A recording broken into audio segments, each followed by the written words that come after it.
si on parle de la génération Y, on va essayer de planter un peu le décor parce que comme ça, au moins, on saura tous que aujourd'hui, nous parlons de la même chose et que nous travaillons dans le même domaine. Alors, la génération Y, d'où ça vient? Kesako, eh bien, en fait, c'est pas une appellation française. Et là, on a la chance d'avoir avec nous Art Langer, donc, qui est professeur à l'Université de Columbia et qui, donc, je l'espère, pourra confirmer ou infirmer ce que je vais dire maintenant devant vous. Donc, la génération Y, les origines, c'est une origine américaine sur des travaux de deux chercheurs américains qui s'appellent William Strauss et Neil Howe sur les générations sociales. Mais alors là, c'est là où moi, je trouve que c'est vraiment une idée de génie. C'est les cycles générationnels dans l'histoire américaine, mais de la création des États-Unis à 2069. Donc, non seulement il y a une étude qui est une étude rétroactive, mais une étude prospective, donc sur un certain nombre de cycles générationnels qui vont s'étalonner sur une période de 20 ans, c'est une génération, on va dire.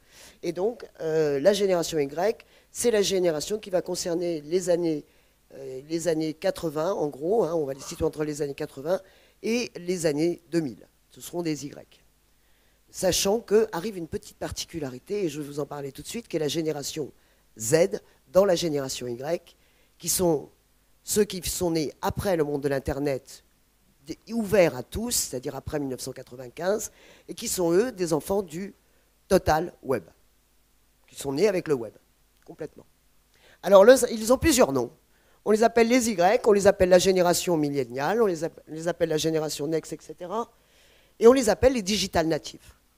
Parce qu'effectivement, ils sont nés dans cette période de natifs du digital.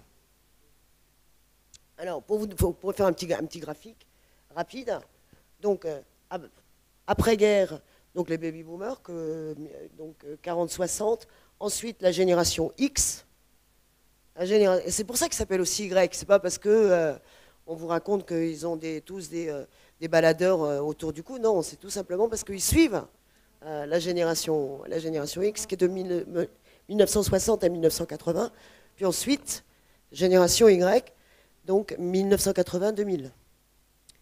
Alors, un petit portrait. Alors là, regardez bien les étudiants. Alors, dites-moi si le portrait des chercheurs américains donc, correspond à ce que vous vivez. Donc, ce sont des enfants spéciaux.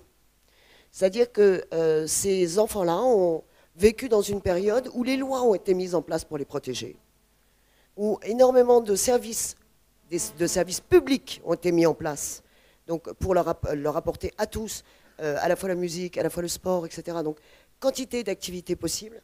Et du coup, ils ont vécu dans un monde qui a été un monde protégé par leur environnement, qu'il soit parental ou qu'il soit de la collectivité, au moins en France. Hein, donc, oui, parce que, voilà, là, on va parler quand même de génération Y. Là, ici, on va parler des pays développés, parce qu'il est bien évident que ça ne s'applique pas ni en Chine, ni en Inde, ni ailleurs. On est d'accord?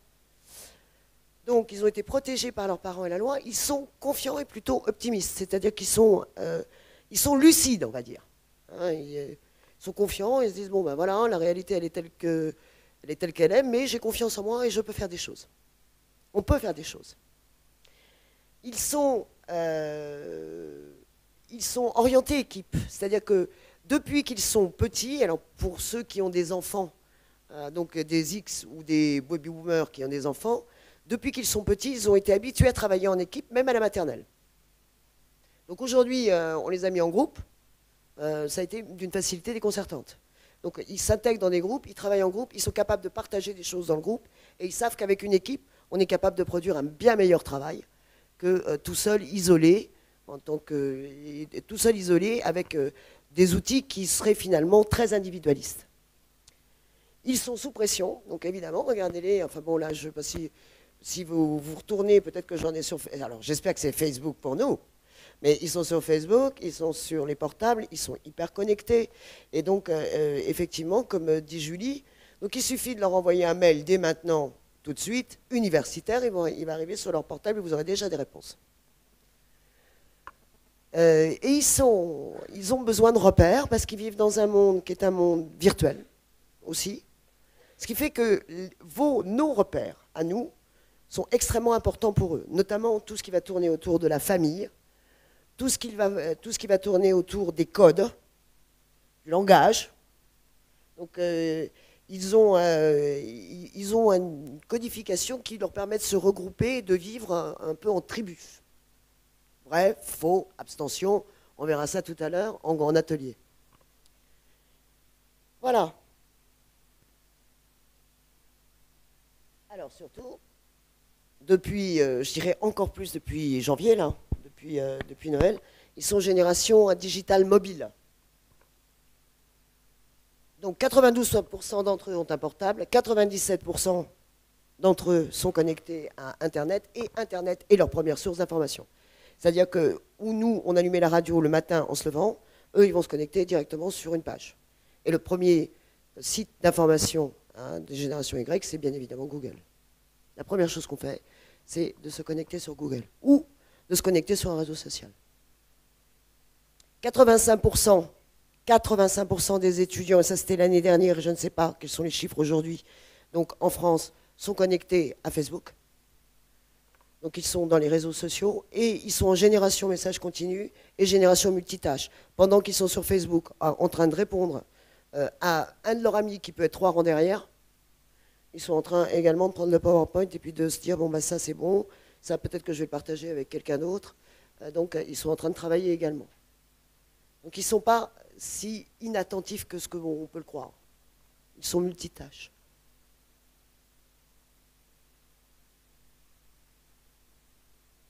Volontaire, là c'est tout à fait caractéristique, ils peuvent travailler partout. On peut arriver à les faire travailler partout. C'est-à-dire que comme ils ont des outils nomades, ils peuvent arriver à travailler partout de manière immédiate, ils peuvent se poser et commencer à travailler spontanément. Et alors ils ont de vraies demandes dans les entreprises, et on en reviendra plus tard sur le sujet, en matière de bring your own device, puisqu'ils ont bring your own device, c'est j'apporte mon propre matériel, qui parfois dans les entreprises, leur propre matériel, est plus performant que le matériel de l'entreprise elle-même. Donc, ils n'ont pas non plus la même vision de l'entreprise que leurs parents, et ceci est sous-tendu au fait que la génération X avait une culture de l'entreprise très forte et qui a été brisée par la crise. Donc, de fait, ils savent qu'ils vont avoir plusieurs métiers. Il est vraisemblablement possible qu'ils aient plusieurs métiers. Et ils n'ont pas ce même attachement entreprise que pouvaient avoir les générations 80. Donc, ils peuvent zapper d'une entreprise à une autre. Voilà. Donc, ils ont 30 ans aujourd'hui, puisqu'ils sont nés en 1980. Et donc, c'est les pionniers du Nouveau Monde.